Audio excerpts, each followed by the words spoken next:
ایک پروقار تقریب میں اس کا سامان جو ہے وہ وصول کیا گیا، جس میں طالبان کے سینئر عہدیداروں نے شرکت کی۔ افغانستان میں چین کے سفیر وانگ یو نے ایک ٹویٹ میں کہا کہ یہ سامان 10 دن میں چین سے افغانستان پہنچ گیا ہے۔ چین، ازبکستان، کرغزستان اور طالبان کے حکام نے ستمبر کے اوائل میں تاشقند میں ان 4 ممالک کے درمیان ایک نئی اقتصادی راہداری کھولنے کے لیے معاہدے پر دستخط کیے تھے۔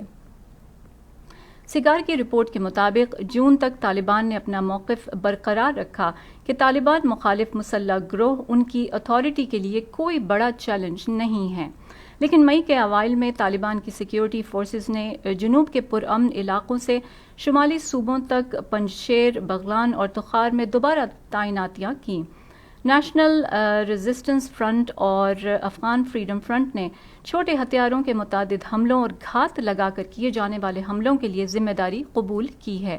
امریکی وزیر خارجہ اینٹنی بلنکن نے جمعرات کو اعلان کیا کہ امریکہ نے میانمار کے اندر اور باہر دونوں جگہ رہنے والے نسلی روہنگیا لوگوں کے لیے انسانی ہمدردی کی اضافی امداد میں تقریباً $170 ملین مختص کیے ہیں۔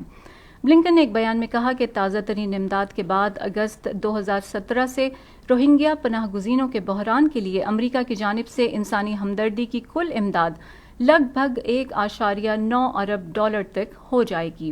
ان کے مطابق یہ امدادی پیکج بنگلہ دیش میں 9,40,000 سے زیادہ روہنگیا پناہ گزینوں اور میزبان کمیونٹی کے تقریباً 5,40,000 ارکان کو خوراک، پینے کا صاف پانی، صحت کی دیکھ بھال، تحفظ، تعلیم، پناہ گاہ، نفسیاتی اور سماجی مدد فراہم کرے گا۔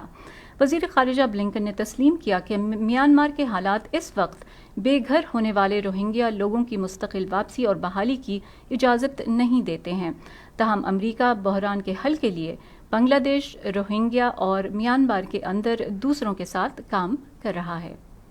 اقوام متحدہ کی سلامتی کونسل نے جمعرات کو روس کی جانب سے مزید فوجیوں کو متحرک کرنے اور صدر ولادیمیر پوٹن کی جانب سے جوہری ہتھیاروں کے استعمال کی دھمکی پر تنقید کرتے ہوئے یوکرین میں جنگ میں تیزی لانے پر روس کی مذمت کی۔ امریکی وزیر خارجہ اینٹنی بلنکن نے جنرل اسمبلی کے سالانہ اجتماع کے موقع پر کونسل کے وزرائے خارجہ کے ایک الگ خصوصی اجلاس میں کہا کہ کونسل کے ہر رکن کو یہ واضح پیغام بھیجنا چاہیے کہ ان غیر ذمہ دارانہ دھمکیوں کو فوری طور پر روک دینا چاہیے۔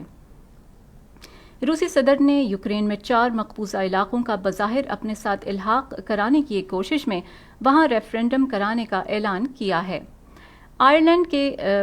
خارجہ اور دفاع کے امور کے وزیر نے کہا کہ کوئی بھی جعلی ریفرنڈم بنیادی حقیقت کو نہیں بدل سکتا، جبکہ روسی وزیر خارجہ سرگئی لاوروف نے فوجیوں کو متحرک کرنے کے بارے میں یا پوٹن کے تازہ ترین جوہری دھمکیوں پر تو بات نہیں کی، تاہم ریفرنڈم کے بارے میں ان کا یہ کہنا تھا کہ وہ یوکرین کے صدر ولادیمیر زیلنسکی کے بیانات کا نتیجہ ہیں، جنہوں نے یہ کہا تھا کہ جو لوگ یہ محسوس کرتے ہیں کہ وہ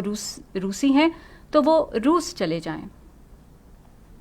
ایران نے جمعرات کے روز کہا کہ اسے 2015 کے جوہری معاہدے کی بحالی میں اس وقت تک کوئی فائدہ نظر نہیں آتا جب تک امریکہ یہ ضمانتیں نہ دے کہ وہ دوبارہ اس سے الگ نہیں ہوگا، اور جب تک اقوام متحدہ کے معائنہ کار تہران کے جوہری پروگرام کے معائنے بند نہیں کرتے۔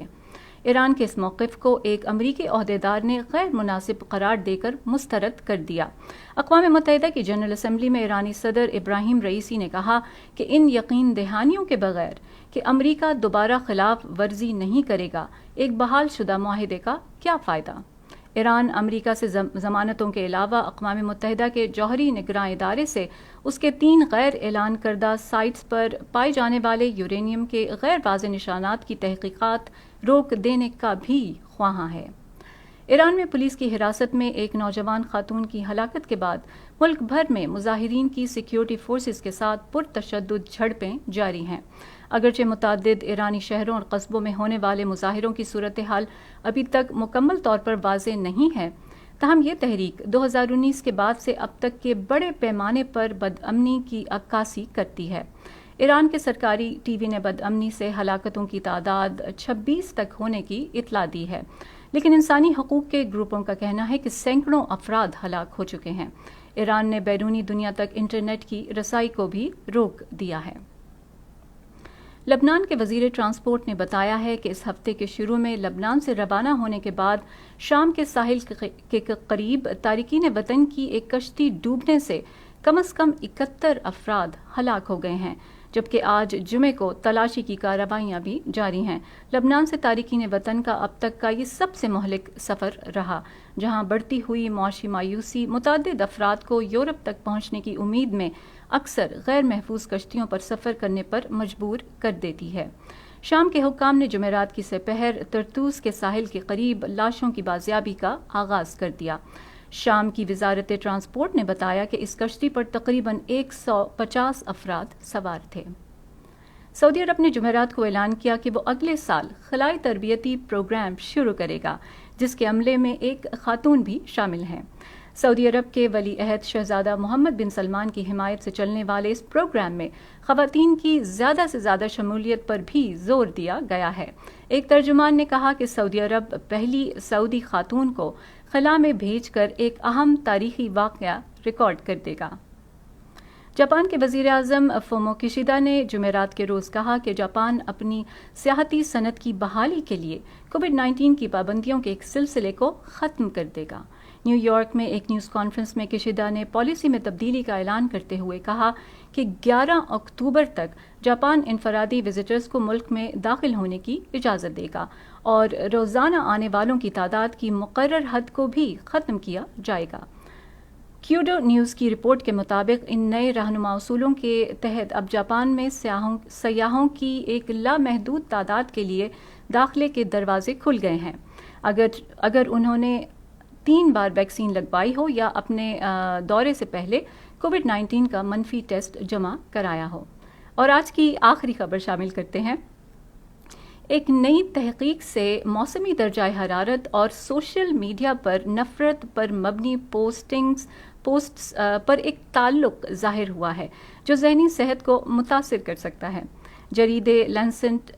پلانیٹری ہیلتھ میں اس ماہ شائع ہونے والی ایک رپورٹ میں ریسرچرز نے آرٹیفیشل انٹیلیجنس کے استعمال سے امریکہ میں 2014 اور 2020 کے درمیان پوسٹ کی گئی 4 ارب سے زیادہ ٹویٹس کے ایک ڈیٹا سے لگ بھگ 75 ملین نفرت آمیز ٹویٹس کی نشاندہی کی،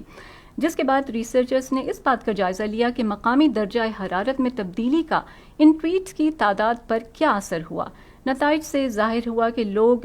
اس وقت زیادہ نفرت پر مبنی ٹویٹس پوسٹ کرتے ہیں جب انہیں زیادہ گرمی یا بہت زیادہ سردی محسوس ہوتی ہے، تو وہ نفرت انگیز ٹویٹس زیادہ پوسٹ کرتے ہیں۔ تاہم یہ اثر زیادہ تر موسم گرما میں ہوتا ہے۔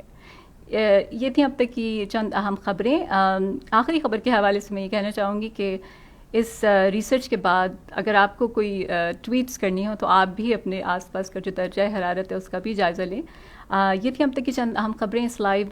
جو سیگمنٹ ہے ہمارا، اس کے پروڈیوسر سید اصفر امام ہیں اور ہماری ایڈیٹر ہیں بہجہ جیلانی، میں ہوں فائزہ بخاری۔ ویکنڈ شروع ہونے والا ہے، آپ اپنا ویکنڈ انجوائے کیجیے۔ اس کے علاوہ جو پروگرامز آپ سے مس ہو گئے ہیں، اس کے علاوہ ہماری پوڈ کاسٹ کی ایک نئی سیریز کل اور آج ہے، اس کی ایک ساتھ جو ہیں اسے بھی سنیے اور ہمیں اپنی فیڈ بیک ضرور دیجیے، کیونکہ ہمیں آپ کی فیڈ بیک بہت ہمارے لیے امپورٹنٹ ہے، ہمیں اس کا انتظار رہتا ہے۔ آپ اپنا ویکنڈ انجوائے کیجیے اور مجھے اور میری ٹیم کو اس لائیو بلیٹن سے اجازت دیجیے۔